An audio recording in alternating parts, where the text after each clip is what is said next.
अगर आप लोगों ने रॉकेट बॉय सीरीज देखी है तो उसके पहले एपिसोड में कुछ 3 टॉपिक्स का जिक्र हुआ था। सबसे पहले the cosmic rays, secondly Wilson cloud chamber and the third Millikan के बैलून एक्सपेरिमेंट का, जो विक्रम साराभाई एंड होमी भाभा ने रेप्लिकेट करने की कोशिश की थी। अब इस वीडियो में हम जानेंगे ये तीनों एक्सपेरिमेंट्स थे क्या और इनकी यूनिवर्स की जो मिस्ट्रीज है उनको सॉल्व करने में हमें कैसे मदद की।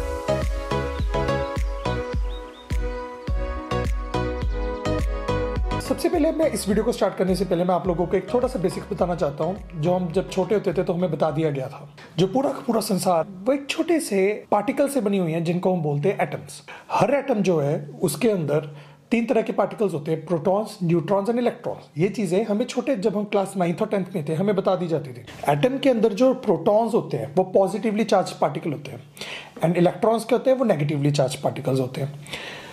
ये नेगेटिव या पॉजिटिव चार्ज क्या होता है, तो अगर सिंपल से एक एक्सपेरिमेंट से बताना चाहूँ तो मैं जब हमें छोटे होते बताया जाता था कि 2 बैलून्स को उठाओ, सिर से हमें बालों के साथ उनको रब करना है, फिर उनको छोड़ दो तो वो बैलून्स एक दूसरे को रिपेल करेंगे। वो क्यों होता था? क्योंकि उनमें चार्ज आ जाता था। बैलून के ऊपर जो चार्ज आया उसको हमने नेगेटिव बोल दिया, बालों के ऊपर जो चार्ज आया तो उसको पॉजिटिव बोल दिया। सो इलेक्ट्रॉन जो है उनके ऊपर नेगेटिव चार्ज होता है एंड प्रोटॉन्स के ऊपर पॉजिटिव चार्ज होता है एंड जो न्यूट्रॉन्स है उनके ऊपर कोई चार्ज नहीं होता। सो प्रोटॉन्स और न्यूट्रॉन्स न्यूक्लियस के अंदर होते हैं, वो बिल्कुल एक एटम के बिल्कुल सेंटर में होते हैं, ठीक है, उसको हम बोलते हैं न्यूक्लियस। सो न्यूक्लियस के अंदर प्रोटॉन्स और न्यूट्रॉन्स प्रेजेंट होते थे और इलेक्ट्रॉन्स जो है वो उनके आसपास जो है वो घूम रहे होते थे। अगर हम हीलियम एटम की ही बात कर लें, जैसे फॉर एग्जांपल हीलियम एक गैस है जो बैलून्स के अंदर फिल की जाती है ना, जिसके कारण बैलून्स रुकते हैं। अगर वो हीलियम गैस की बात करें वो भी छोटे छोटे एटम्स के साथ बना हुआ है। मान लेते हैं मैंने एक एटम उठाया, उसके अंदर जो न्यूक्लियस है मैं देखा तो न्यूक्लियस के अंदर मुझे पता चलेगा कि वहां पर 2 प्रोटॉन्स और 2 न्यूट्रॉन्स हैं अगर मैं जूम करके देखूं। एंड उसके आसपास कुछ ऐसे इमेजिन कर लो कि जो 2 इलेक्ट्रॉन्स है वो घूम रहे होंगे। अगर 2 इलेक्ट्रॉन्स है तो 2 नेगेटिव चार्ज, 2 प्रोटॉन्स है 2 पॉजिटिव चार्ज। हीलियम के अंदर अगर 2 प्रोटॉन और 2 इलेक्ट्रॉन है तो 2 पॉजिटिव एंड 2 नेगेटिव चार्ज है। अगर टोटल ओवरऑल चार्ज देखें, पॉजिटिव नेगेटिव एक दूसरे को कैंसिल कर देगा, हमें एटम पर कोई चार्ज नहीं दिखेगा, जिसके कारण एक atom as a whole neutral होता है। और अगर मान लेते हैं कि मैं इन इलेक्ट्रॉन्स को बाहर निकाल दूं तो हमारे पास कुछ नहीं बचेगा, सिर्फ न्यूक्लियस बचेंगे जिनके ऊपर पॉजिटिव चार्ज है। हीलियम गैस के हर एटम में से अगर इलेक्ट्रॉन निकाल दिया जाए तो हमारे पास कुछ ऐसे एटम्स बच जाएंगे जिनके ऊपर पॉजिटिव चार्ज होगा क्योंकि प्रोटॉन्स के कारण। एंड हीलियम के जो ये एटम्स होते हैं जिनके अंदर इलेक्ट्रॉन्स तो बचे नहीं, सिर्फ न्यूक्लियस रह गया, इनको हम बोलते हैं अल्फा पार्टिकल्स। एंड ये जो अल्फा पार्टिकल्स है बेसिकली क्या है, ये हीलियम के एटम्स हैं जिनके अंदर हम इलेक्ट्रॉन निकाल चुके हैं। और अगर हम बात करें वो बैलून्स की जिनको हमने बालों के साथ रब किया था, तो हमारे बाल भी जो है वो एटम्स के बने हुए हैं, बैलून का जो सरफेस है वो भी एटम्स का बना हुआ है। तो जब बैलून को रब करते थे बाल के साथ तो हमारे बाल के जो इलेक्ट्रॉन्स है वो बैलून के अंदर चले जाते थे। हमारे बालों के अंदर जो इलेक्ट्रॉन्स उनकी कमी होगी एटम्स के अंदर, तो इसके कारण हम बोल सकते हैं कि हमारे बालों के अंदर पॉजिटिव चार्ज आ गया, क्योंकि पॉजिटिव और नेगेटिव दोनों थे, जब नेगेटिव निकल गया तो पॉजिटिव आ गया। और बैलून जो है, बैलून के अंदर जो है वो नेगेटिव चार्ज आ गया। 2 बैलून्स को रब किया, दोनों बैलून्स के अंदर नेगेटिव चार्ज आ गए तो दोनों बैलून रिपेल करने शुरू कर दिए। एक चीज और, अगर मान लेते हैं मैंने एक बैलून उठाया, मैंने अपने हेयर के साथ उसको रब करना स्टार्ट किया, उसके अंदर नेगेटिव चार्ज आ गए। अगर मैं ज्यादा रब करूंगा तो ज्यादा नेगेटिव चार्ज आ जाएगा, तो ज्यादा इलेक्ट्रॉन्स ट्रांसफर होंगे। अगर मैं बैलून को उठाया, मैंने उसको रब करना स्टार्ट कर दिया, जैसे मान लेते हैं कि मैंने एक बॉटल को उठाया और मैंने अपने हाथ के साथ इसको बालों के साथ रब करना स्टार्ट कर दिया, तो इस प्लास्टिक की बोतल के ऊपर मेरे जो बालों के इलेक्ट्रॉन्स निकल के आने स्टार्ट कर देंगे। जितना ज्यादा मैं रब करूंगा, ठीक है, उतना ज्यादा इसके ऊपर जो है वो नेगेटिव चार्ज आना स्टार्ट हो जाएगा। लेकिन हम पता कैसे कर सकते हैं कि किसी चीज पे ज्यादा नेगेटिव चार्ज है या कम नेगेटिव चार्ज है, या किसी भी चीज के अंदर ज्यादा पॉजिटिव चार्ज है या कम पॉजिटिव चार्ज है? We have a device known as electroscope. जो इलेक्ट्रोस्कोप क्या होता है, उसके अंदर ऐसे कह लो कि गोल्ड का एक लीफ होता है जिसको हमने ऐसे फोल्ड करके एक हुक के साथ हैंग किया हुआ, वहां पर हम एक हुक के साथ अटैच होते हैं, एक बॉल अटैच होती है कॉपर की। मैं बैलून को उस कॉपर की बॉल के साथ टच कराऊंगा। जो इलेक्ट्रॉन्स थे, जो ज्यादा इलेक्ट्रॉन्स अब बैलून्स के ऊपर आ चुके थे, नेगेटिव चार्ज बॉल के थ्रू होके उस रॉड के थ्रू होके हुक के पास जाएगा, हुक से वो लीव्स की तरफ चला जाएगा। और लीव्स के ऊपर जब नेगेटिव चार्ज आएगा तो दोनों के दोनों लीव्स जो है वो एक दूसरे को दूर भेजेंगे, क्योंकि सेम चार्जेस एक दूसरे को रिपेल करते हैं। अगर तो कम चार्ज वाला बैलून होगा तो लीव्स कम रिपेल करेंगे, अगर ज़्यादा चार्ज वाला बैलून होगा, ज़्यादा नेगेटिव चार्ज वाला बैलून, तो लीव्स जो हैं वो ज़्यादा एक दूसरे को रिपेल करेगी। सो जैसे ही मैंने आपको बताया था कि जो हीलियम के एटम्स होते हैं, अगर उनके बाहर जो इलेक्ट्रॉन्स होते हैं, सो समहाउ मैंने वो इलेक्ट्रॉन्स जो है वो मैंने बाहर निकाल दिए। सो हमारे पास पॉजिटिवली चार्ज न्यूक्लियस बचेगा, है ना। एंड वो पॉजिटिवली चार्ज न्यूक्लियस का एक नाम होता है, उसको हम बोलते हैं अल्फा पार्टिकल। अगर मान लेते हैं कि वो अल्फा पार्टिकल्स जो हैं उनको अगर मैं ऐसी हवा में रिलीज कर दूं, तो ये एक बड़ी इंटरेस्टिंग सा कंसेप्ट होगा। क्या होगा, हमारी हवा भी जो है वो भी एटम्स की बनी हुई है, और अगर मान लेते हैं कि जो अल्फा पार्टिकल है which is a helium nucleus, अगर उसको मैं भेजता हूँ हवा के अंदर, तो वो हवा के अंदर जो एटम्स पड़े हैं उनके साथ टकराना स्टार्ट कर देगा। सो मान लेते हैं कि मैंने एक अल्फा पार्टिकल, हीलियम का न्यूक्लियस बहुत तेज मैंने फेंका, एंड वो एटम्स के साथ बाउंस बैक करना स्टार्ट कर दिया, क्योंकि अल्फा पार्टिकल का पॉजिटिव चार्ज था, वो इलेक्ट्रॉन्स को अट्रैक्ट करने की भी कोशिश करेगा। तो वो जिस भी एटम के साथ टकराएगा उनमें से जो इलेक्ट्रॉन है वो अपनी तरफ खींच के उन एटम्स में से इलेक्ट्रॉन को बाहर निकाल देगा। सो ऐसे कह लो कि एक बहुत तेज अल्फा पार्टिकल जा रहा था, और वो हवा में से जितने भी कोई एटम्स आ रहे थे रास्ते में, उनमें से जो इलेक्ट्रॉन्स है वो निकालता जा रहा था। इन एटम्स के ऊपर, जो हवा के जो एटम्स होंगे उनके ऊपर भी कुछ चार्ज आ जाएगा, और ऐसे चार्ज को हम बोलते हैं आयन। सो अल्फा पार्टिकल भी एक आयन है, क्योंकि हमने उससे इलेक्ट्रॉन बाहर निकाल दिया, लेकिन ये एक स्पेशल नेम है। क्यों स्पेशल नेम है ये बाद में बताता हूँ। सो हीलियम के जो न्यूक्लियस है वो भी एक आयन थे, उसको हमने स्पेशल नाम दे दिया अल्फा पार्टिकल। और हवा के अंदर भी जो है वो हमारे आयंस क्रिएट होने स्टार्ट हो जाएंगे। सो अगर आपको अल्फा पार्टिकल क्लियर हो चुका है और आपको इलेक्ट्रोस्कोप क्लियर हो चुके हैं, तो मैं आपको बताता हूँ, यहाँ पर एक पत्थर होता है जिसको हम बोलते हैं यूरेनियम, जिसका होमी बाबा ने भी जिक्र किया था। इस छोटे पत्थर से हम 1 ग्राम यूरेनियम निकाल सकते हैं। उस यूरेनियम के पत्थर में से रेगुलरली जो अल्फा पार्टिकल्स हैं वो निकलते रहते हैं। सो ये अल्फा पार्टिकल्स को जब ये इलेक्ट्रोस्कोप के पास जाएंगे, लीव्स क्लोज आ जाएंगे, क्योंकि जब alpha particle negatively charge electroscope के पास से जाएगा तो वो लीव से नेगेटिव चार्ज को रिमूव कर देगा, जिसके कारण लीव्स जो है वो क्लोज आ जाएंगे। और अगर यूरेनियम में से निकलने वाले ज़्यादा अल्फा पार्टिकल्स अगर इलेक्ट्रोस्कोप के पास जाएंगे तो लीव्स और ज़्यादा क्लोज होते जाएंगे। सो अगर हम इलेक्ट्रोस्कोप का यूज़ करें यूरेनियम को डिटेक्ट करने के लिए, तो हमें पता लग सकता है कि कहाँ पर यूरेनियम के रिजर्व्स हैं और कहाँ पर नहीं है। सो इलेक्ट्रोस्कोप यूरेनियम के रिजर्व्स को ढूंढने में बहुत मदद करता था, क्योंकि अल्फा पार्टिकल्स यूरेनियम में से रेगुलरली निकलते थे। सो कभी भी अगर आप लोगों ने टर्म रेडियो एक्टिविटी सुनी थी, तो रेडियो एक्टिविटी का मतलब ही ये होता था कि जो यूरेनियम जैसे पत्थर हैं वो कुछ रेडिएशंस जैसे अल्फा पार्टिकल्स बाहर निकाल रहे हैं, तो इसको हम रेडियो एक्टिविटी बोलते थे। और जैसे हमने पता किया अभी इलेक्ट्रोस्कोप को हम यूज़ कर सकते हैं टू डिटेक्ट वेदर की यूरेनियम के जो रिजर्व्स हैं वो कहाँ पर हैं, कहाँ पर नहीं, क्योंकि यूरेनियम के रिजर्व्स में से अल्फा पार्टिकल्स निकल रहे होते थे, रेडिएशंस, रेडियो एक्टिविटी। सो इस रेडियो एक्टिविटी को हम डिटेक्ट कर सकते थे with the help of electroscope. So क्या हुआ, कुछ साइंटिस्ट ने अपना दिमाग चलाना स्टार्ट किया। उन्होंने क्या किया, जैसे एक साइंटिस्ट था जिसका नाम था थियोडर वुल्फ, उसने अपना इलेक्ट्रोस्कोप लिया एंड वो आईफल टावर के ऊपर चला गया। अब क्योंकि वो ज़मीन से दूर था और रेडियो एक्टिव मटीरियल से दूर था, यूरेनियम से दूर था, सो उसका जो इलेक्ट्रोस्कोप वो क्या डिटेक्ट करता कि रेडिएशंस वहाँ पर कम है। ये होना चाहिए था क्योंकि वो रिजर्व से दूर था, लेकिन जब वो आईफल टावर के ऊपर था तब उसने क्या नोटिस किया कि नहीं, रेडिएशंस रिड्यूस नहीं हुए।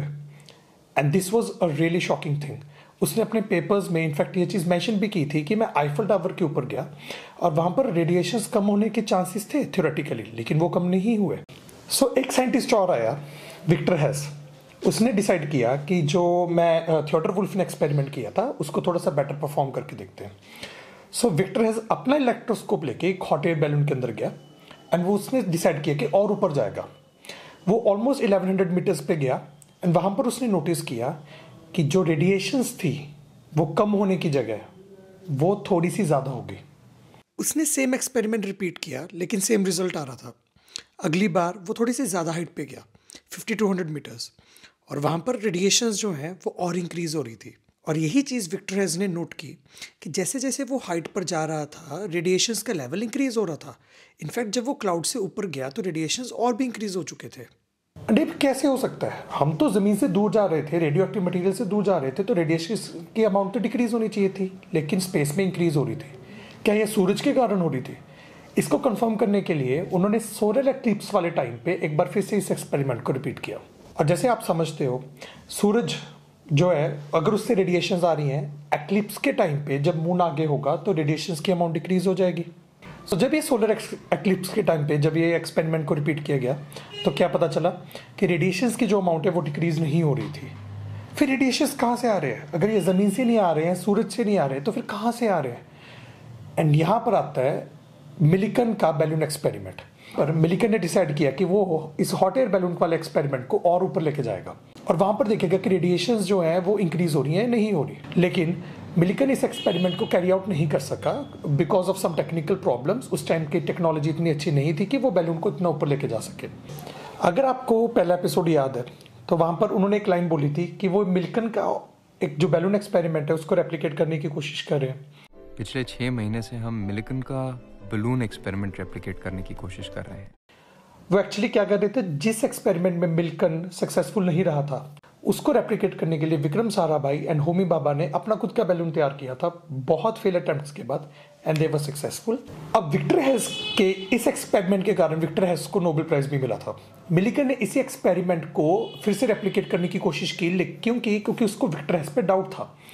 लेकिन एक्सपेरिमेंट से क्या पता चला कि यस, ये जो पार्टिकल्स हैं वो एक्चुअली स्पेस में से ही आ रहे हैं, ना तो वो सूरज से आ रहे थे ना ये ज़मीन से आ रहे थे।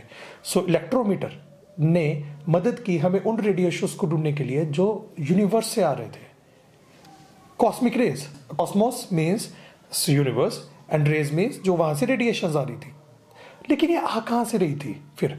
So where was this radiation coming from?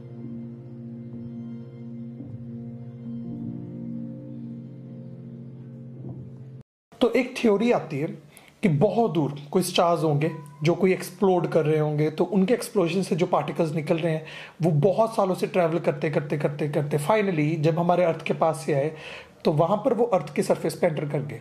वैसे तो और भी प्लैनेट्स पे गए होंगे, लेकिन जब वो अर्थ पे एंटर किए तो हमारे इलेक्ट्रोस्कोप ने वो डिटेक्ट कर लिए जब हमने ये एक्सपेरिमेंट कैरी आउट किया। सो ये क्या ये पार्टिकल अभी भी हम पर गिर रहे हैं? बिल्कुल। यूनिवर्स में जो भी सुपरनोवाज एक्सप्लोजन हो रहे हैं, कोई स्टार टकरा रहे हैं, कोई ब्लैक होल्स बन रहे हैं, टूट रहे हैं, जो भी चीज़ें हो रही हैं उनके कारण जो रेडिएशंस आ रही हैं वो रेडिएशंस अब भी हम रिसीव कर सकते हैं राइट नाउ। लेकिन उसको हम प्रेडिक्ट कैसे करें? क्या हमें अपना इलेक्ट्रोस्कोप बनाना पड़ेगा? नहीं। और यहीं पर आता है विल्सन का क्लाउड चेंबर एक्सपेरिमेंट। लेकिन इसको समझने से पहले मैं एक चीज़ आपको और बता देना चाहता हूँ। आपको पता है क्लाउड्स कैसे बनते हैं? यहाँ पर एक बड़ी इंटरेस्टिंग सी थ्योरी होती है। मोस्टली लोगों को पता होता है कि हाँ, जब समुद्र पर सूरज की किरणें आके गिरती हैं तो उसकी हीट को अब्सॉर्ब करके पानी जो है वो वेपर्स बन जाते हैं। वो बिल्कुल हवा पर मतलब बिल्कुल एटमॉस्फेयर के टॉप लेयर्स में जाकर वो जो वेपर्स हैं वो कंडेंस होके क्लाउड बन जाते हैं। लेकिन एक चीज़ छोटी सी यहाँ पर लोग मिस कर देते हैं, और वो क्या है, जब वेपर्स कंडेंस हो रहे होंगे उनको कोई सरफेस चाहिए होगा जिसके अराउंड वो कंडेंस हो सके। ऐसा क्यों? क्योंकि जैसे आप मान लो कभी आपने मैगी बनाई है, तो मैगी बनाते वक्त जब उसके जो वेपर्स आ रहे होते हैं तो उसको अगर आप वेपर्स को देखना चाहते हो, कंडेंस करना चाहते हो, तो एक प्लेट उठाओ जो कि ठंडी होती है कंपैरेटिवली, वो उसको स्टीम के ऊपर रखो तो प्लेट के ऊपर वो स्टीम जो है वो लग जाती है। क्यों? स्टीम ठंडी प्लेट के साथ कंडेंस होके वहाँ पर स्टिक कर गई। सिमिलरली हवा के अंदर अगर डस्ट पार्टिकल्स हैं तो वो डस्ट पार्टिकल्स के अराउंड जब वेपर्स आएंगे तो वेपर्स कंडेंस हो जाएंगे क्योंकि डस्ट पार्टिकल्स ठंडे थे। सो वहां पर जब वेपर्स कंडेंस हो जाते हैं फिर जाके क्लाउड बनता है। तो विल्सन का क्या एक्सपेरिमेंट था? विल्सन के दिमाग में ये चीज चल रही थी, क्या ये पानी के पार्टिकल्स कुछ चार्ज पार्टिकल्स आयंस, अगर आपको याद होगा तो आयंस के अबाउट कंडेंस हो सकते हैं या नहीं हो सकते? सो क्या किया उसने, एक चेंबर लिया, चेंबर के नीचे पहले तो एक ड्राई आइस रखी, ड्राई आइस रखने के बाद ऊपर एक उसने उस चेंबर का जो ग्लास का चेंबर था बिल्कुल उसके टॉप सरफेस पे एक कार्डबोर्ड रखा, कार्डबोर्ड के ऊपर उसने अल्कोहल फेंक दिया क्योंकि अल्कोहल कार्डबोर्ड की हीट के कारण वो वेपर्स में कन्वर्ट हो जाएगा। वो वेपर्स ऊपर भी जाएंगे नीचे को भी जाएंगे चेंबर के अंदर। जो वेपर्स ड्राई आइस के कंटेक्ट में आएंगे, अब ड्राई आइस क्या है? ये कुछ नहीं है, बहुत ठंडी सी कार्बन डाइऑक्साइड होती है जिसको बर्फ के रूप में हम देखते हैं, कार्बन डाइऑक्साइड। सो बहुत अगर ठंडी हो जाती है उसको ड्राई आइस बोलते हैं। सो जब ये वेपर्स जो होते हैं जब ये ड्राई आइस के पास आएंगे तो क्या होगा, ये कंडेंस हो जाएंगे। लेकिन कंडेंस होने के लिए, जैसे बादल बनने के लिए, कंडेंस होने के लिए इनको कुछ डस्ट पार्टिकल्स चाहिए थे जिनके अबाउट ये कंडेंस हो सके।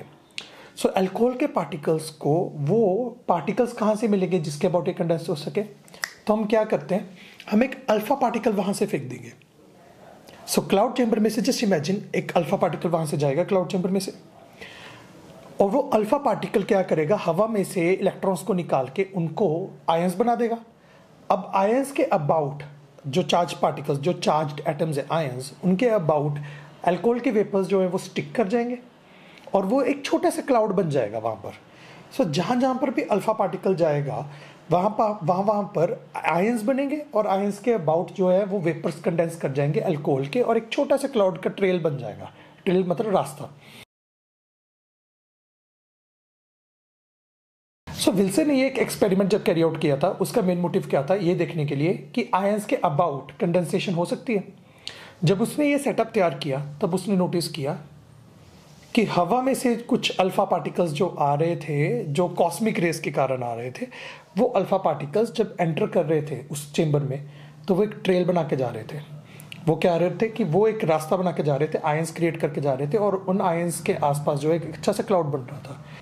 विल्सन का क्लाउड चेंबर हमें कॉस्मिक रेस को डिटेक्ट करने में मदद कर रहा था क्योंकि कॉस्मिक रेस इतनी एनर्जेटिक थी, वो हवा को आयनाइज करके जा रहे थे। मिस्टर विल्सन के कारण इस क्लाउड चेंबर में आप वही मिस्टीरियस पार्टिकल्स देख रहे हैं जिन्हें हम कॉस्मिक रेज कहते हैं। ओके, सो जैसे ये वीडियो एंड हो रही है, आपको जाते थे कि इंटरेस्टिंग सा फैक्ट बता के जाता हूँ।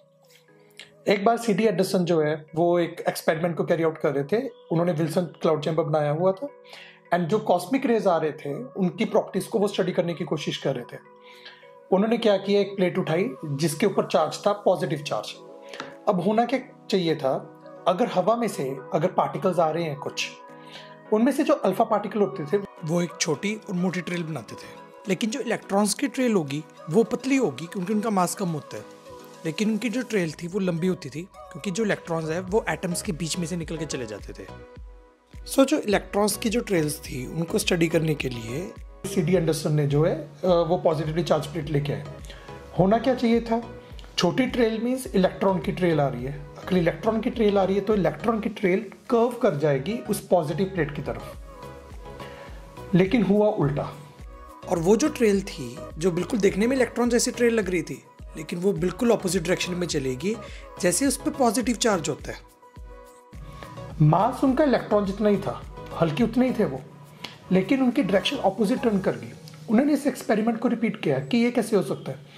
उन्होंने फिर से वो कॉस्मिक रेज को है, उनके जो छोटे छोटे जो ट्रेल्स है उनके पास वो पॉजिटिवली चार्ज प्लेट लेके, एंड व्हाट दे नोटिस कि इलेक्ट्रॉन की जो वो जो ट्रेल थी वो उसकी तरफ, पॉजिटिव प्लेट की जाने की तरफ ऑपोजिट जा रही थी। इसका मतलब उन पार्टिकल्स पर पॉजिटिव चार्ज था, मास उनका इलेक्ट्रॉन जितना ही था। सो इसका मतलब एक नया पार्टिकल डिस्कवर हुआ जिसका नाम था पॉजिट्रॉन। कहाँ पर है, कहाँ पर नहीं है, एटम के अंदर था, नहीं था, इन क्वेश्चंस के बारे में बाद में पता करेंगे।